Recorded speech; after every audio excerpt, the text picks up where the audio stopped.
I sucked at golf for a long time, like a long time. And then in 2020, that started to change. And over the next 2 years, I went from a generous 10 handicap down to a legitimate 0.7, which was, not gonna lie, pretty friggin' awesome. And in this video, I'll talk about what I did to get better and some of the lessons I learned on the way. So let's do it. Hey, what's up? I'm Manu. Welcome to the channel. So I'm really excited about this video. I've been thinking about it for a long time, and I'm excited to finally get to share this journey with you. And hopefully there's some stuff here that'll be helpful to you in your journey.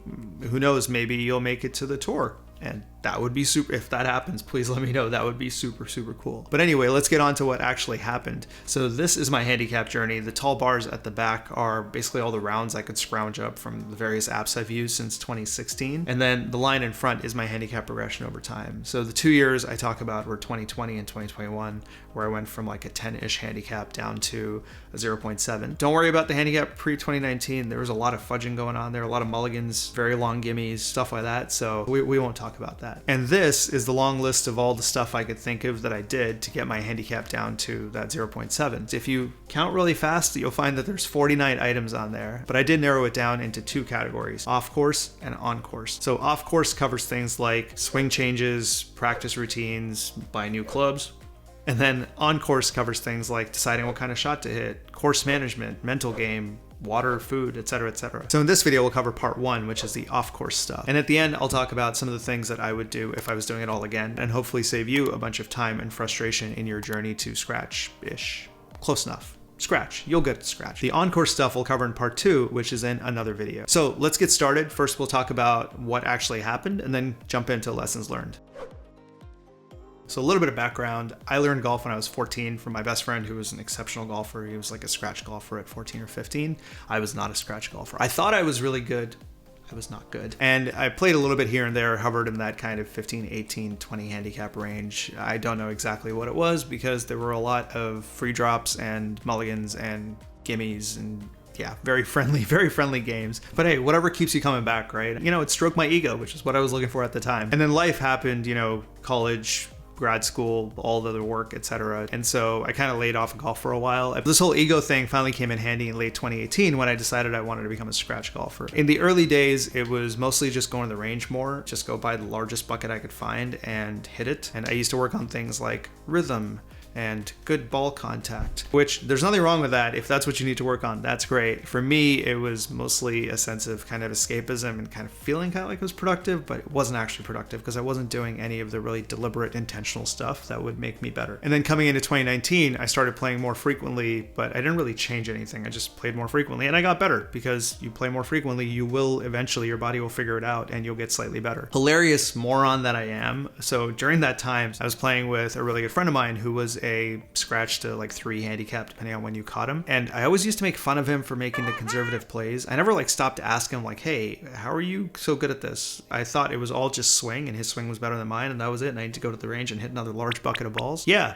not the sharpest tool in the shed, but I also blame him because he never told me. Thanks, Alex. Jeez, man, come on. But anyway, continuing to think about getting better finally got me to a point where I started analyzing these rules I had in my head about what it took to get better and what I needed to do. And one of these really dumb rules I had, we'll talk about this in a sec, but one of these really dumb rules I had was I can't get help. Like getting a coach, I had to figure it all myself. Getting a coach was negative or bad. Getting a coach was something I couldn't do. What I did then finally is I changed this rule. I decided, okay, I can get a coach. I mean, Tiger's had many coaches, so it must be okay. And I went looking for a coach. In February 2020, I met my current coach and fully struck gold with him. And he taught me about having a better takeaway and a setup. And just for making those two changes, I started seeing immediate results, which was absolutely huge. And you can see that on the graph here. My handicap fell a couple of shots pretty much immediately after that lesson, just purely from having a better takeaway and not slicing the ball all the time, and having a better setup so I could actually generate more power. And then in March, COVID hit, which meant everything was shut down and couldn't really do very much. Couldn't go out and hang out with your friends or even go play golf.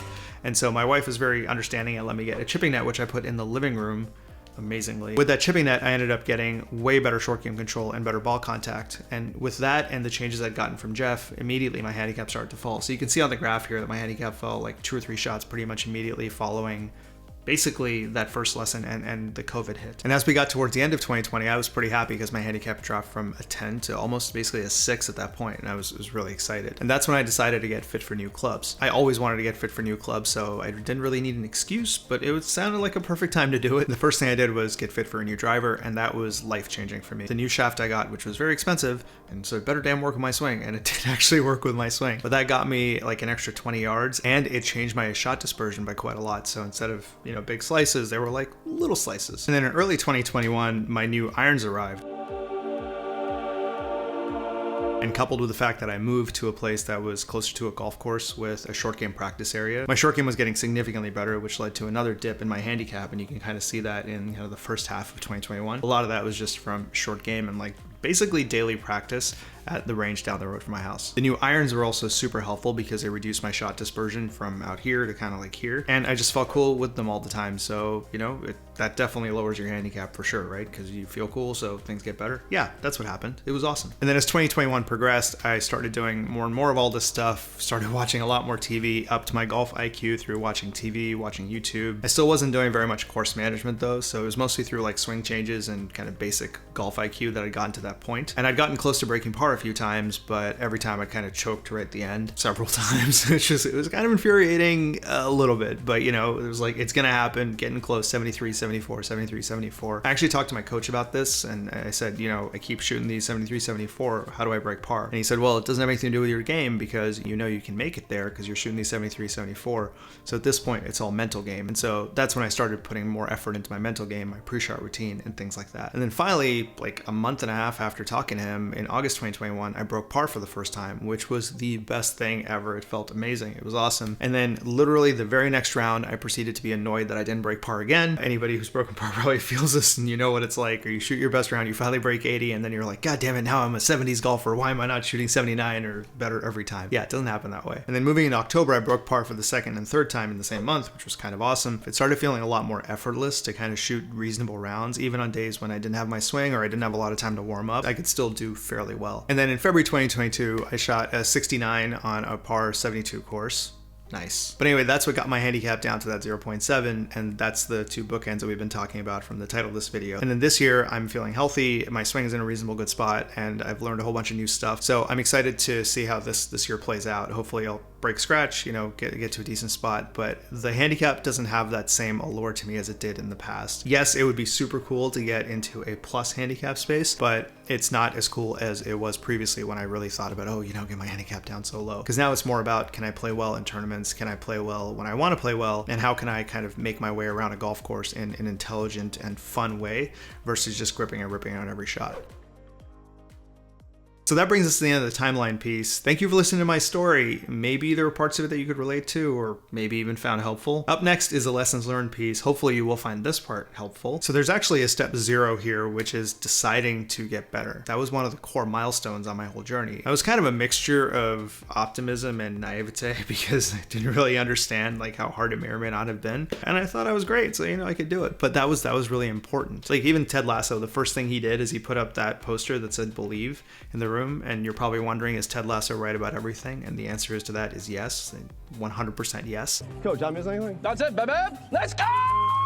And so in looking back at my decision to get better, I realized that there were 3 parts to this. The first is I started seeing a future of me being a better golfer. It doesn't mean that I was dreaming about being on tour, although I did dream about that a few times, but I could see myself being a significantly better golfer. This was a new thing for me because often in the past, I haven't taken steps until I could see the final, future. It's dumb. A, it prevents me from doing things. It happened a lot and I've learned to get better at it. But B, it also ignores our greatest ability, which is the ability to adapt, right? Like any goal that I've set in the future, like I've never really achieved exactly that goal because things have changed, but I've often gotten that or something better or something maybe that was more suited to me at that time. So the second part of deciding to get better was realizing that what got me here wasn't going to get me there. And so I needed to be open to like learning and seeing and finding out new things that would help me get to where I really needed to go. And the third part of deciding to get better for me was making golf a priority, becoming kind of serious about it and being deliberate about the things I was doing. This helped me escape the rules that I'd created for myself around like can't have a coach or I don't like putting or things like that. And also helped me get my ego out of the way a little bit because I had this priority that I need to get better and therefore I will through the things that I need to do to get better. And altogether, these three things, although I didn't really know it at the time, but they were going to move me in this direction. At the time, I didn't really realize that. I was just like, oh, I'm going to go be a scratch golfer. And if I was doing this all over again, I would 100% start with this, as there's a reason it's step 0, because I think it's so important that before doing anything else, the decision to put this first and the decision to get better and be serious and deliberate is hands down the most important decision. So here's the full list of the 11 lessons we'll be talking about. And you'll notice for each of these, I've listed a time, an effort, and an impact rating, which is really just about how much time it takes as an input, how much effort it takes as an input, and how much impact you get out of it as an output. And one thing you'll notice is there's only really high impact or medium impact or very high impact things here, because why would we list the low impact ones, right? Always looking out for you. But with that, let's move on to lesson 1, which is changing rules.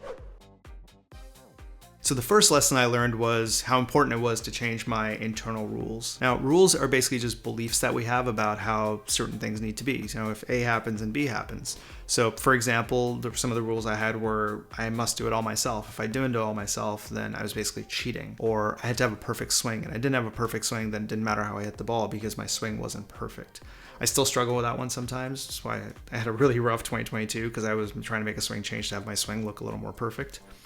I'm getting over it slowly. And then another rule I had was I didn't like not killing the ball. I wanted to swing all out on every shot, which is really dumb. But it was a rule I had where, like, you know, if I didn't do that, then I was being a wuss. And that was just dumb because I kept giving my money to all the wusses and I didn't notice that. But anyway, the reason that I'm talking about all this mental stuff before we move into the swing itself or the swing changes I made is because you can go and whack a lot of golf balls at the range, and I did that for 20 something years, but it wasn't until the mental blocks out of here got out of the way that I was actually able to find the right ways to change those things, and I started getting results from my swing. And so for me, what I did is I changed these old rules into these new ones. So first, instead of doing it all myself, I realized that the best golfers have great coaches. I mean, Tiger's had a coach since he was 9 months old, so why do I think I'm cool who doesn't need to have a coach? And then I didn't need to have a perfect swing because everyone's got different swings, and swings vary. It's not about what's happening there, it's about what the ball does.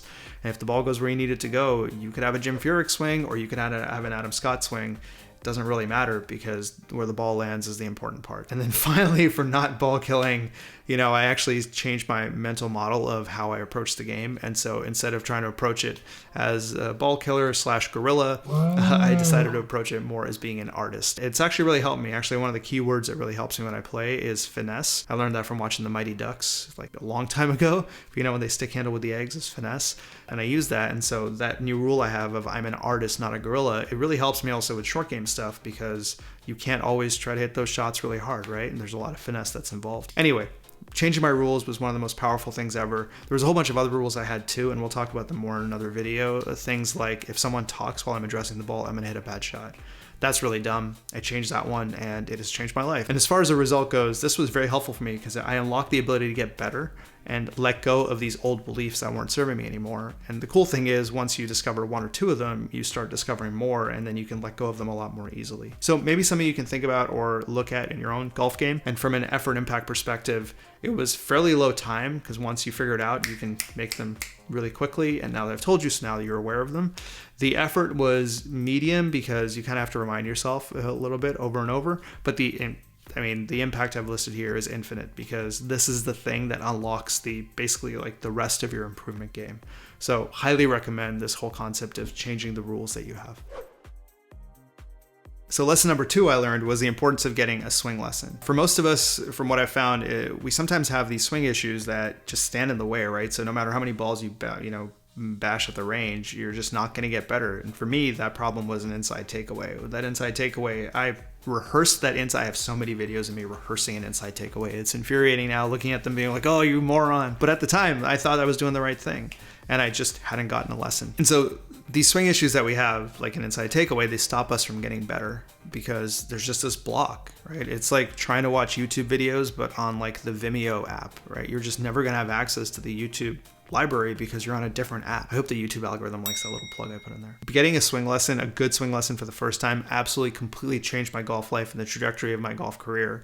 career. I love calling it a career now. How cool is that? But seriously, it totally did, because range time is expensive, both from like a time and money perspective, and it's extremely frustrating when you're spending time and not getting any results. And the great thing with getting a swing lesson is that I knew that I was working on things that would move me forward and make me a better golfer. There's a second part to this, which is once you get a swing lesson, stick with those principles and work on them until you actually get them. I've also learned this the hard way, because I've spent a lot of time watching different YouTube videos of 3 ways to fix this and 7 ways to do that. I don't know. The thing that draws me to them is dopamine hits, right? We get dopamine hits from watching YouTube, from watching all the different stuff we watch. We spend 6 seconds on a web page before we move on, because our brain's just constantly looking for that next thing. But that doesn't help with improving at golf. And so just recognizing that swing changes take time and trusting the feedback we got from the instructor, I think is really important. And one last thing to watch out for, I've heard a lot of people talk about how, you know, a grip change or a swing change doesn't feel natural to them. Like, no shit. If it felt natural, you'd be doing it already, right? And I did this, I'm just as much a culprit as everybody else, right? We all do this. We're like, oh, it doesn't feel natural, so I'm going to change it. No, if it doesn't feel natural because you do it wrong. It's like, you know, if you moved, like driving to work from this new house wouldn't feel natural, but that doesn't mean you'd switch to driving the old route, because then you'd end up at the wrong house. Doesn't feel natural, there's a reason for it. Make sure you're doing the right thing, you know, get videos from your coach, whatever else there might be, but make sure you move on to a new thing. Give it a little bit of time. And as if you needed yet another reason for why to get a swing lesson, the result is you get to practice the right things, and more importantly, not groove the wrong things, which I think is just as important, right? It takes a long time to like change conditioning, so not grooving the wrong swing is just as important as practicing the right stuff. And from a time and effort investment, it's actually fairly low on a time investment, because it doesn't take that long to find a coach. Maybe it does for some people, but generally not too long to find a coach. It only takes an hour or 2 hours to do a swing lesson. It's very high from an effort perspective, because you have to spend time on actually trying to groove that swing change, but the impact too is extremely high, right? For me, that initial swing change from like improving my takeaway and my setup dropped my handicap by 4 shots, or 40% actually, 10 to 6, so 40%, which sounds like a lot more than 4 shots. And so totally valuable, totally worthwhile. So lesson number 3 is to focus on key trouble shots. So in the past, I used to spend time only on things that I really enjoyed doing, and that mostly meant swinging all out at the range, rhythm. But to get better, I had to look at all facets of my game and realize that there were some things that I just did really poorly, and work on those things, even if they didn't seem super appealing at the time. So for an example, was my bunker play. My solution to bunker play previously was to not get into bunkers. I used to avoid bunkers like the plague, because once I was in a bunker, it was pretty much an automatic double bogey. It's not really a great recipe for scratch golf. So I watched some videos, I read some articles, I experimented with different things, and I figured it out. And now I'm at a place where I really enjoy being in a bunker, because it gives me a chance to hit some really creative shots and sometimes show off my prowess. Ego, always there. Ego is always there. But you can use it for good. Oh. And the same thing applied to my chipping. I'd never really done any short game practice in the past, but once I started doing it, I grew to love it. And at one point, the Decade app said my short game was PGA Tour level. That's right, PGA Tour level.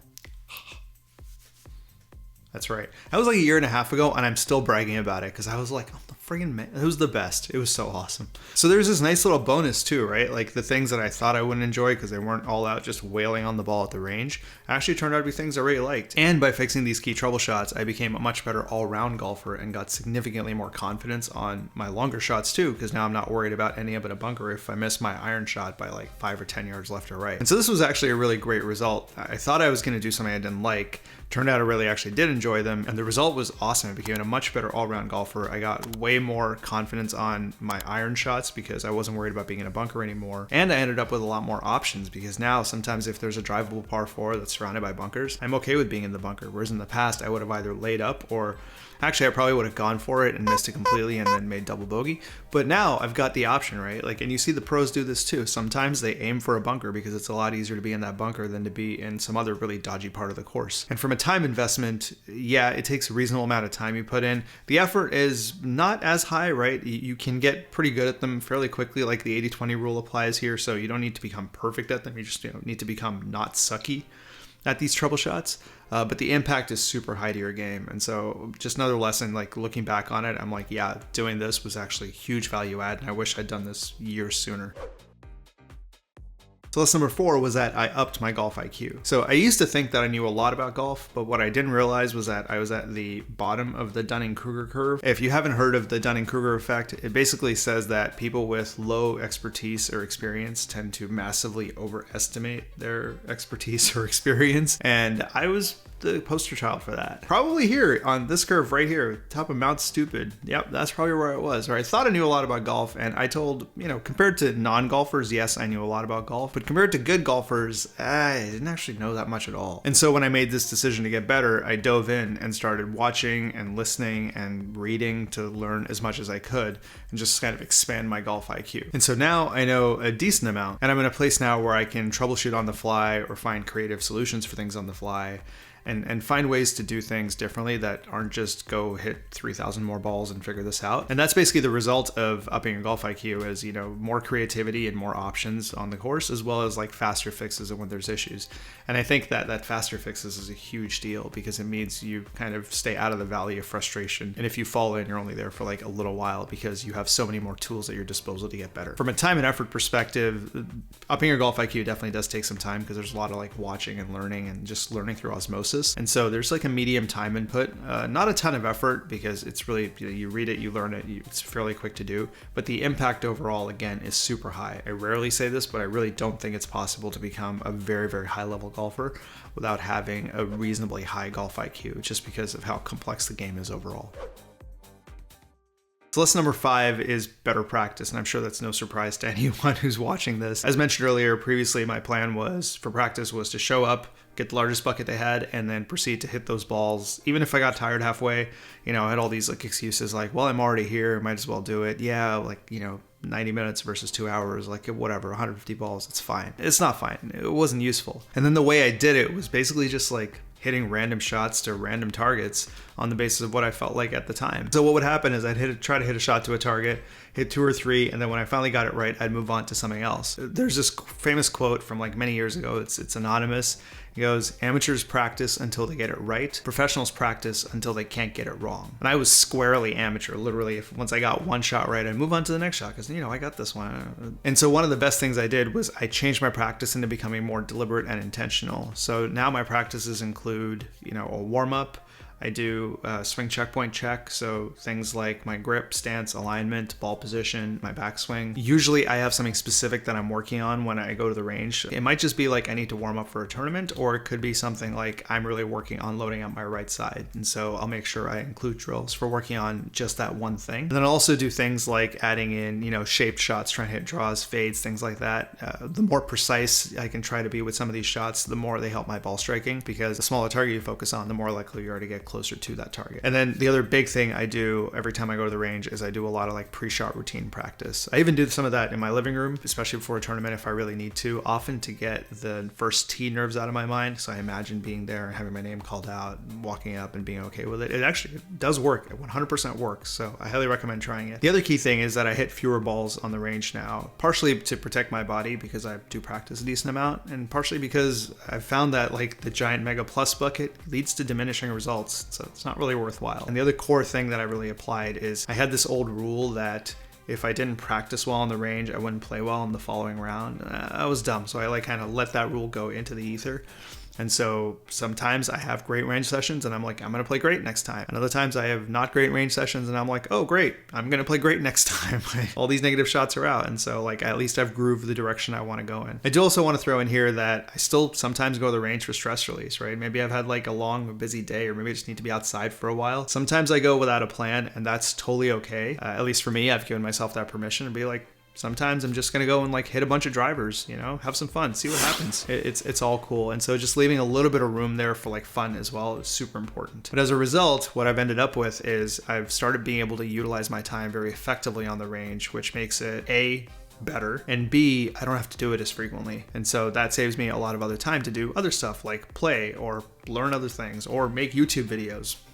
And from a time and effort perspective, I've taken my high time input previously and turned it into medium because I'm hitting smaller buckets. I'm more diligent and deliberate about what I'm doing on the range, so that's really helpful from a time perspective. The effort is still high because I'm totally focused as much as possible for trying to get good productive range sessions. But the impact's also really high because good range sessions lead to better outcomes on the course. So totally worth it. I think better practice overall is 100% worth it. Okay, and on to number 6, immersion at home. This one's pretty straightforward, and before we get into it, I'd like to thank my wife for being super cool and letting me clutter the house with all my golf stuff. That's kind of amazing. But yeah, so it's kind of pretty clear from the title. I immersed myself in golf at home. I don't have space for a simulator, but if a GC Quad or something did show up at my house, I'm sure I'd find room. So Foresight Sports, if you're listening.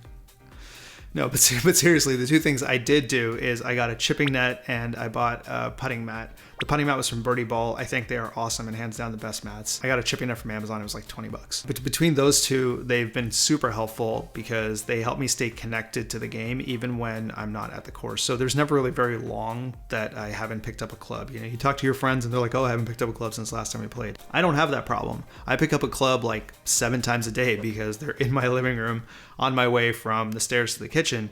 They're right there. And so I usually chip probably somewhere between like 10 and 60 balls a day. And like recently I needed to work on my putting. And so I was putting probably 100, 200 balls a day because the putting mat was right there. Very conveniently right in front of the TV. So it was really helpful. You can watch golf on TV while you're playing golf right there. Oh, it's just amazing. It's amazing. It's the best. And the second way that I immersed myself is I started watching a lot of golf on TV. And this is where I kind of expected that I'd learn some stuff through osmosis. And I did. And I also learned stuff through just friggin' listening. Because the announcers actually say really useful stuff, especially from a course management perspective. And once you start opening your mind to that idea and started actually being able to understand what they're saying, it's been tremendously helpful. So there's never a time, even like the last 3 months, it's just been raining nonstop, but I haven't really felt disconnected from the game because I'm always able to like chip and putt and watch golf on TV and learn and so on.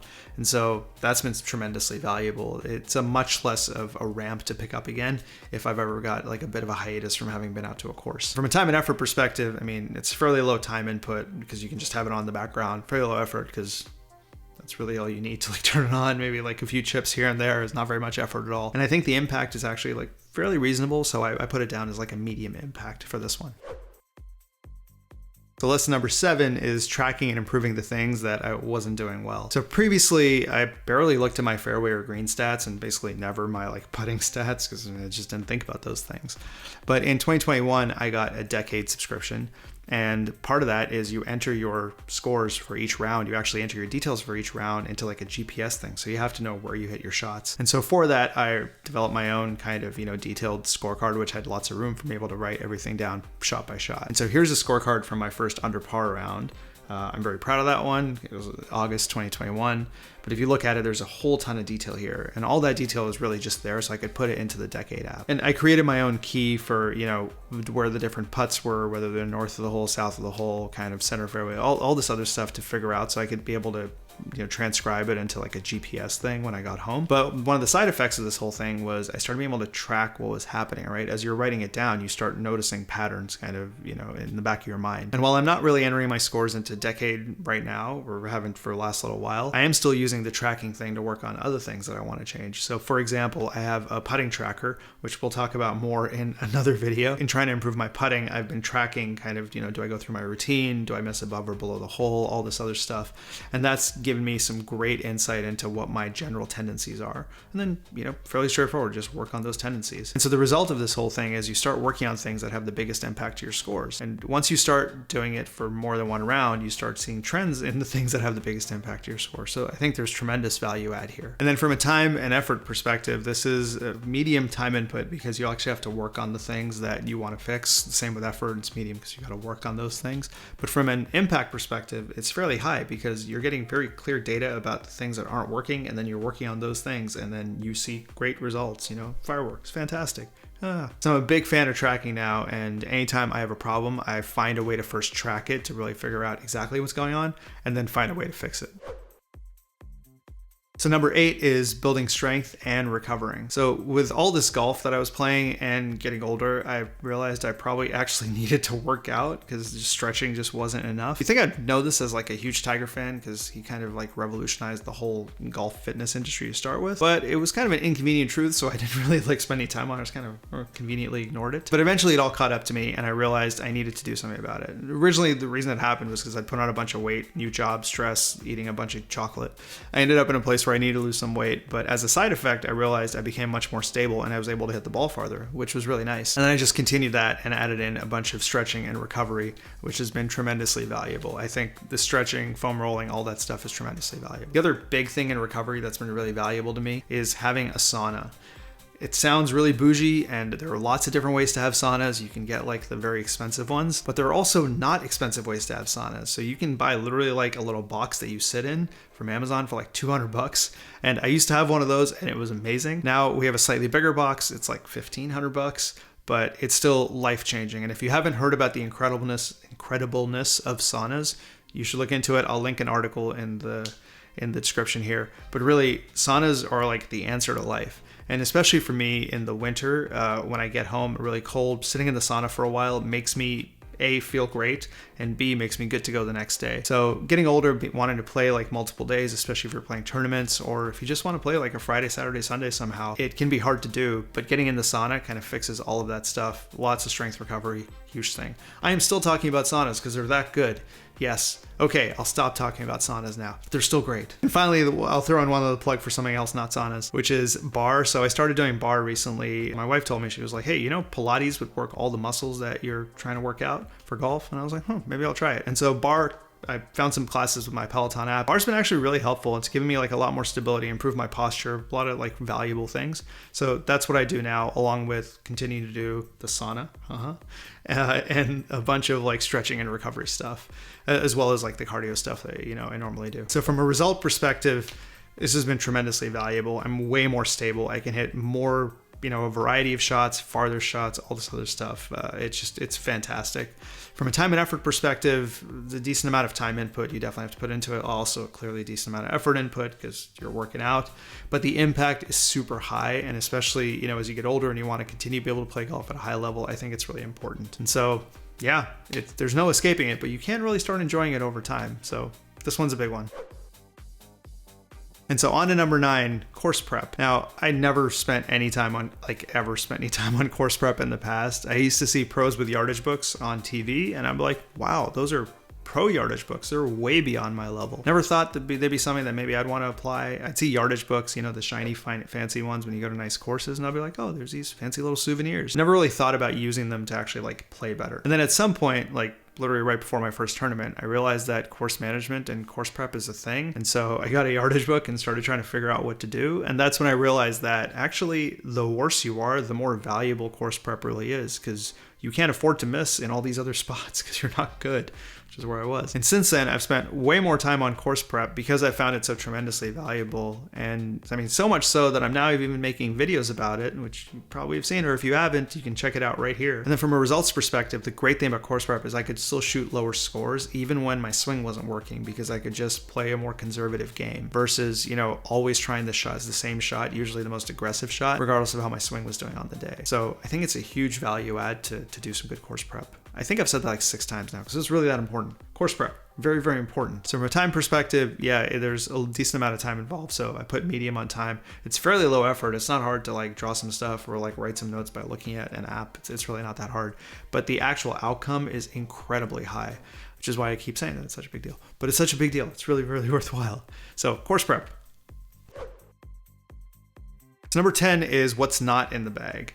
And really what this means is optimizing your bag so it doesn't have clubs that you can't hit or that aren't right for you, and therefore you can't hit them, and accessories that don't add to your mental state. I think these are super important, so important in fact that I made a video about them right here. It feels awesome to have a bag where like everything in that bag adds to my mental state, just makes me feel good. Just looking at the bag makes me feel good, and I'm constantly adding new stuff to it or removing things, you know, updating things. Like for example, I'd like to shake the hand of whoever came up with tie-dye again. This is amazing. I'm such a fan. I've got this tie-dye hat. I just got this tie-dye towel.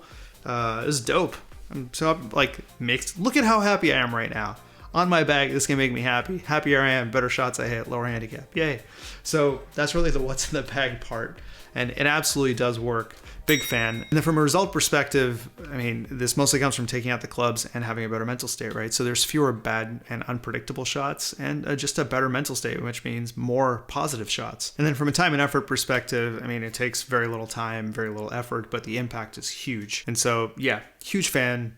Take the stuff out that doesn't work for you and add stuff that makes you super happy. This makes me, I can't believe how happy this makes me to have like tie-dye. It might be like some remnants of like my 4th grade self just being like, oh yeah. Anyway, very cool. And lucky last, number 11, is new clubs. Now, I didn't put these at the end because I'm one of those people who's like, oh, you don't need to get new clubs. No, new clubs will help your game. There's a reason all the pros get new clubs every year. Like, they're meant to be more forgiving. You get more distance, all this stuff. Definitely help your game. They definitely help my game. So I got fitted for new clubs in the end of 2020. I got a new driver, I got 20 yards and much better dispersion. I got new irons like a couple months later when they finally arrived, and I got much better dispersion. I have much better feel. It's kind of incredible. And so I love these. And literally I took them to the range earlier today. When I got home, I was cleaning them. I just felt great, like holding onto the clubs, pulling them out. It's been 2 years since I've gotten them. So definitely like a big add to the mental state as well. So quick note here that with my old set, I was spending a lot of time tinkering with things like shaft lengths or weighted grips or lead tape here and there, that kind of thing. And while it was cool to like tinker around, effectively it was just minutia. It doesn't really make like the big difference to your game. I feel like it's like the 2 to 5%.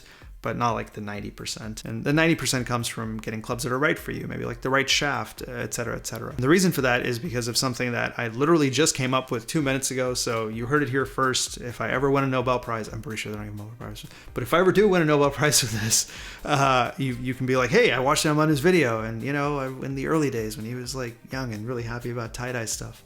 So yeah, anyway, moving on. So I'm calling this the Athleticism Paradox, which is we are such good athletes that we can adapt to whatever clubs we're given over a period of time. And a good example of this is I had a driver that was like way off. It was 5 swing weights off, and I could go to the range and start hitting it, right? And like the first few swings would be off because literally like with my normal swing, the club head was still here while the shaft was down here with the swing weight being off. But after a little while, like I'd dial that in. I could hit like really nice shots. Unfortunately, it only worked on the range and not at the tournaments I used it at.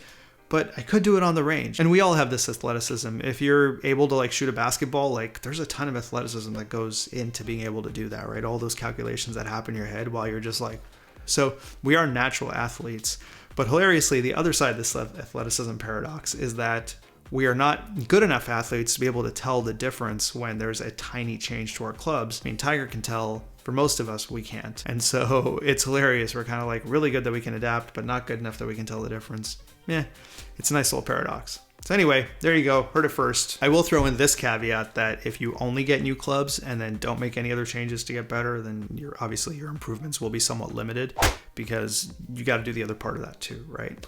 But on the plus side, if you do both, and especially getting new clubs, the result is that you might end up with more distance, better dispersion, more fun, better mental state, shinier clubs, which is always a win. So yeah, really value add. And then from a time effort perspective, I listed time as medium because you actually put in a decent amount of time for researching clubs. We all know how much time we spend researching clubs. It is a lot of time. So probably could be high here, but I put in medium just to be nice. From an effort perspective, I guess here I'm using effort as a proxy for cost. And so put in high because clubs are definitely, clearly expensive, especially new clubs. But from an impact perspective, I also feel like they were tremendously valuable for my game. And so I got them when I was a 6 handicap, and they helped me get to a 1 over the next few months. So definitely made a big difference for me. And that's the 11 lessons. And here they are on that list again. And you're probably thinking, wow, that was a lot of content. I don't even know where to get started. No stress. You're probably already doing a bunch of these things, so you're further ahead than you think. So maybe stop, pat yourself on the back. You're already further ahead than you think. Fantastic. Now, if I was doing this all again, I would start with the following 3.5 steps. So the half step is step 0, most of which you've already done, which is decide that you want to get to scratch or whatever number you pick, and realize that what got you here won't get you there. So you're going to have to learn and change and do a bunch of cool things, but it's going to be totally worth it because you're going to get to your goal of being a really great golfer. Step 1 is to note the strong rules or beliefs that you might have and if they're helping you. Like mine about never getting lessons, I do it all myself, wasn't really helping me. So note yours and see which ones there are that maybe you can let go of so that you can become a better golfer. Step 2 is to start thinking about the game more holistically, especially course management. Course management will help you so much. I wish I'd learned this before. I would have just changed my life completely, but better late than never. And I'm hopefully be able to pass that on to you better now than much later. So yeah, when you're watching golf on TV, maybe just listen to some of the stuff that the announcers say and look for more than just like the swings that people have, but also kind of where they choose to hit the ball or when they choose to like lay up in a bunker instead of laying up 60 yards from the green, things like that. And then step 3 to getting started on this whole journey is to get a good lesson so that you're practicing the right things and not grooving any kind of bad habits that you might have. That one's a big one, as we talked about. And once you do these 3.5 things, more things will start to appear, right? The path will start to appear as you go through it. And if not, you're always welcome to come back to this video and look through the other few lessons there are. There's also going to be another video, hopefully it's already out by the time you're watching this, but otherwise I'll be posting it in a few days, about the on-course side of improving my handicap. And thanks for watching. I hope you found this useful, entertaining, informative, valuable. Pick an adjective, ideally a positive one. Pick an adjective. Hopefully it was positive. Otherwise you wouldn't still be here. But yeah, thanks a lot and see you next time. Bye.